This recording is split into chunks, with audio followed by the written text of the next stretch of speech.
কোটা আন্দোলনের সময় ঢাকা বিশ্ববিদ্যালয়ের শিক্ষার্থীদের রাজাকার স্লোগান দেয়া এবং আন্দোলনকারীদের ওপর হামলা ঘটনার প্রতিবাদে পাল্টাপাল্টি সংবাদ সম্মেলন করেছে সুপ্রিম কোর্ট আইনজীবী সমিতি।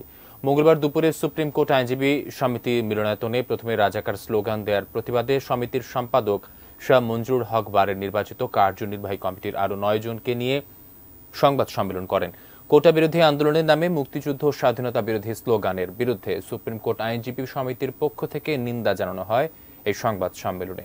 পরে কোটা আন্দোলনকারীদের ওপর হামলার প্রতিবাদে সমিতির সভাপতি ব্যারিস্টার মাহবুব উদ্দিন খোকন বিএনপির সমর্থক ৪ জনের উপস্থিতিতে সংবাদ সম্মেলন করেন।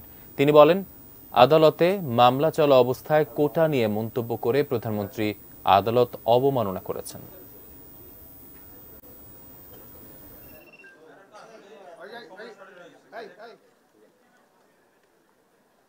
অনতিবিলম্বে সরকারকে বলবো,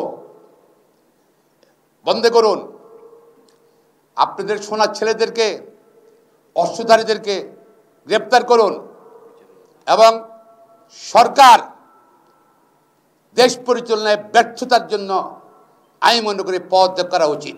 নিজেদেরকে রাজাকার বলে স্বাধীনতা বিরোধী স্লোগান দেওয়ার বিষয়টিকে সুপ্রিম কোর্ট বার অ্যাসোসিয়েশনের পক্ষ থেকে নিন্দা জানাই, তীব্র নিন্দা জানাই এবং ধিক্কার জানাই, এবং আমরা তাদেরকে আবার অনুরোধ করব যে এই ধরনের কর্মকাণ্ড থেকে বিরত থেকে আন্দোলন প্রত্যাহার করে আদালতের সিদ্ধান্তের প্রতি অপেক্ষা করার জন্য।